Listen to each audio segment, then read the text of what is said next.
Do you want a hot, sexy, European sports car, but you don't have a whole lot of money? Well, don't worry, because we compiled the list of the best performance European cars that are crazy cheap right now. I'm Noah. I'm Lenny. Let's get into it. First up on this list is the legendary BMW M4. 2015 to 2018 BMW M4 came with the S55, a 3-liter twin-turbocharged inline-6 engine producing 425 horsepower and 406 foot-pounds of torque. This car weighs in around 3,585 pounds for the coupe, paired with a 7-speed dual clutch or a 6-speed manual transmission, and accelerates about 4.1 seconds with the dual clutch transmission. And all that power is being sent back to the electronically controlled limited slip differential for massive burnout-making power. Now, you could pick up these cars around $24,000 all day long when MSRP was close to $70,000, even more with expensive options. Now, because of the M3 heritage, the M3 seem to have held their value much better, which means you could pretty much get an M3 minus 2 doors for much cheaper. You got a twin-turbo inline-6 that makes plenty of power. You got the manual transmission. You got the limited slip rear end. Overall, that's exactly what you want in a fun car. I mean, it's literally got the recipe for a fun car, which is all you need. Yeah, it's basically like a track car that you could drive on the street. Exactly. You could actually just drive this to the track and then drive it home. Yeah, good. Fully capable. Now, the next car took an even deeper dive down the depreciation hole. This is the Audi RS5. It's basically a car that looks like Iron Man would drive it. You could pick up one of these bad boys for $21,000 when the starting MSRP back in the day was over 70 grand. It came with a naturally aspirated 4.2-liter V8 engine making 450 horsepower. And these things sound amazing. It came back with a 7-speed S-tronic dual-clutch transmission and could go from 0 to 60 in around 3.8 seconds. That's stupid fast. Now, that 4.2-liter V8 had a roaring red line at 8,250 RPMs. It came with an advanced sport differential and only weighed in a smidge above 4,000 pounds. Now, I'm not a huge Audi guy, I've never been, I never will, but I had to honor the RS5 in this case because of that glorious engine. I mean, any V8 that can rev over 8,000 is pretty cool in my book. Yeah, pretty much. And I think the RS5, if I had to get an Audi, one of my favorite designs, other than the wagon, RS7, I believe. But the RS5 looks great. I mean, there's no arguing that. And then a high rev V8, you know, it's worthy of being on the list. I'd own one of these. Yeah, I mean, as a car guy myself, I can't turn down a high-revving V8. I mean, that's just plain cool. I mean, in a world where manufacturers are throwing turbos on literally every car now to make them, you know, more efficient, Audi back in 2015 said, nope, we're gonna put a high-revving V8 in essentially a family car. So, huge street cred to manufacturers still putting awesome engines in cars like that. Yeah, they don't make them like that anymore. No, they really don't. If you thought the Germans were good at making cars that depreciate, let me introduce you to the Italians. The next car on this list is the Alfa Romeo Giulia Quadrifoglio, something like that. Something like that. But I will say, even though they can only make a car that will last for a short amount of time because it has very bad mechanical problems, they do look amazing. They figured that one out. They look amazing, they perform well, they come in all kinds of bright colors, nice paint. Yep. Well, let's get into it. Now, the Quadrifoglios are a little more rare, a little bit harder to find, but this bad boy has a Ferrari-derived 2.9-liter twin-turbo V6 that makes 505 horsepower and 443 foot-pounds of torque. It goes 0 to 60 in 3.8 seconds and has a top speed of 191 miles per hour. All that goes to an 8-speed automatic transmission, and it weighs around 3,700 pounds. Now, this car has aggressive handling from its advanced chassis, active suspension. It's got available carbon ceramic brakes. It's got a carbon fiber drive shaft. It's got a torque vectoring differential. It's got all kind of driving modes like dynamic, natural, race, which basically adjusts the throttle, the suspension, the exhaust, and stability control. I mean, even the steering wheel looks like a Ferrari steering wheel. You gotta understand that Fiat bought Ferrari. They also bought Alfa Romeo. So they're all under, you know, kind of the same management. So if you wanted a Ferrari sedan, this is the closest you're going to get to it. So remember that 2.9-liter Ferrari-derived V6 engine that I was talking about?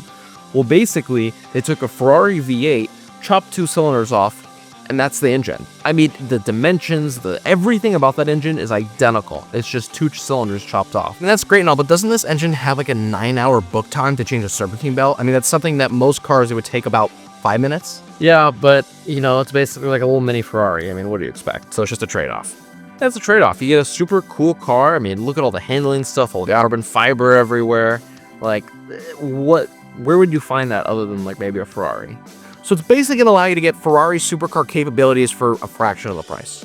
I mean, that might be a massive exaggeration, but yeah, basically. We'll go with that. We're gonna cut our trip to Italy a little bit short and go back to the depreciation capital of the world, also known as Germany, for the next car. That car being the Cayman S. Now, if you just got a promotion at work and you don't have enough money to buy a 911, but you want to flex on all your coworkers because you feel like a boss now, you can go ahead and get the Cayman S. I mean, jokes aside, this car is legit. I mean, it is a performance monster, but you get all the added benefits of a ton of depreciation. I mean, what could be better? Especially knowing the fact that they come with a 3.4-liter flat-six engine that makes about 325 horsepower and 273 pound-feet of torque. And with that mid-engine layout and rear-wheel drive, this thing is a blast on the street. Now, you could have optioned it with a 6-speed manual for more of a spirited drive, but if you want to go faster, you could have optioned it with a 7-speed PDK transmission. And with that PDK, you could have went 0 to 60 in the low 4-second range, which is super impressive. All that puts your top speed at around 175 miles per hour. And the car weighs as light as a feather, only sitting around 2,900 pounds. And with that mid-engine layout, it's got excellent balance. Not to mention, it's also got electric power steering, which is a super quick responsive feel.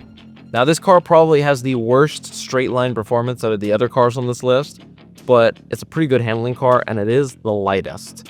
And when it comes to having a car that you want really good handling, being light is going to be your friend. So the RS5 came in at 4,000 pounds. This is under 3.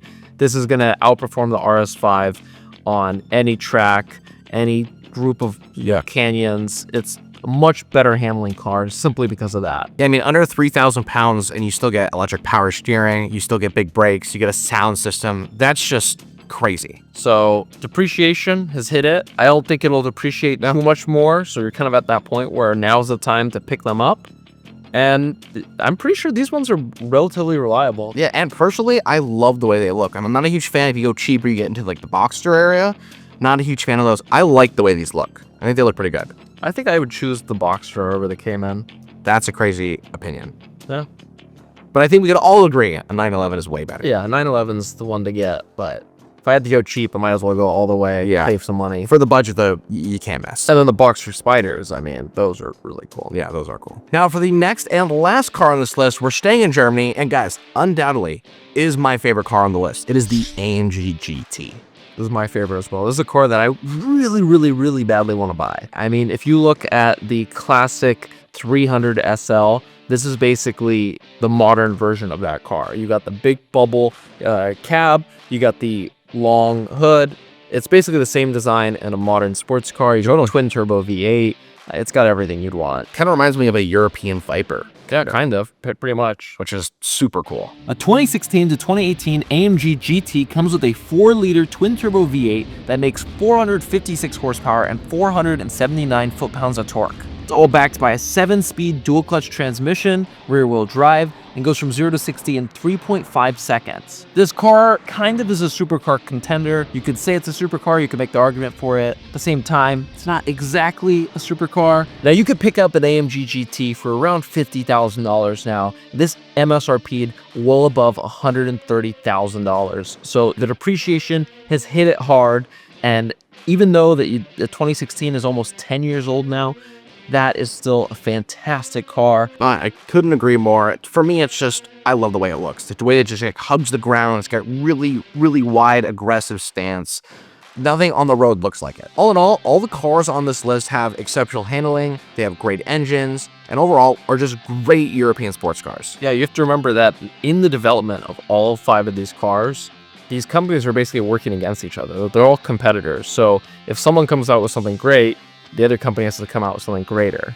And that's basically why the last 20 years, all the performance cars have just jumped, going from 200 horsepower to 300 to 350 to 400 to 500, and throwing more turbos on things, and figuring out how they get more gears in every transmission, and different ways that they could basically bump up those powers, get that 0 to 60 as low as possible. Yeah. And that's why they're all great cars. I mean, I'd be happy with any of these cars. No, I would be too. And we're lucky to be able to sit here today and look at all these cars and be able to go and buy them for so much cheaper than they were sold initially for. Yeah, and especially with them coming out with even greater variants. If you were to go buy a brand new one, they're even greater. Yeah.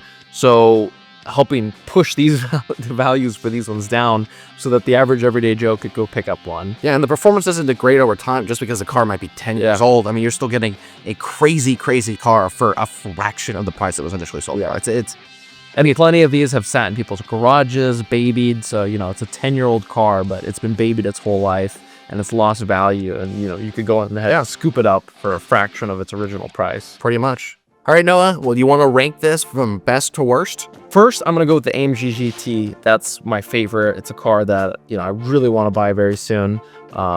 Insane car, so much capability. I love the fact that it just keeps depreciating. It just keeps getting closer and closer to me. So we got the AMG GT. I think the next one I might do the Cayman just because it would be cool to own a Porsche. I like the manual transmission. I like the lightweight, not about straight line power. And then I think Alfa Romeo, other than possibly the problems it could have, slap an endurance warranty on it to protect yourself, but super cool car, a lot of capabilities. Then we're gonna go with the RS5, and then I'm gonna go with the M4.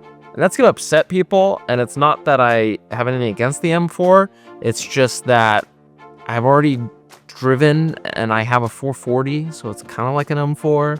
You know, like I'd rather have it like new. Oh, that's a valid argument. Hands down, totally agree with you. The AMG GT is taking the #1 spot without a doubt, easily all day long. But I'm gonna have to disagree with you on the M4. Probably gonna have to put the M4 in the second spot for me. I love the way they look, and I think they sound pretty cool. But third, I'm gonna have to go with the Alfa Romeo because, yeah, I mean, you want most of a Ferrari engine? Yes, please. Then I'm gonna follow that up by the Porsche because Porsches are awesome. And last but not least, Audi RS5. Yeah, I would say sound-wise, the M4 is definitely on the bottom. Guys, let me know down in the comments, what was your favorite car and how would you rate them? Also, did we leave any out?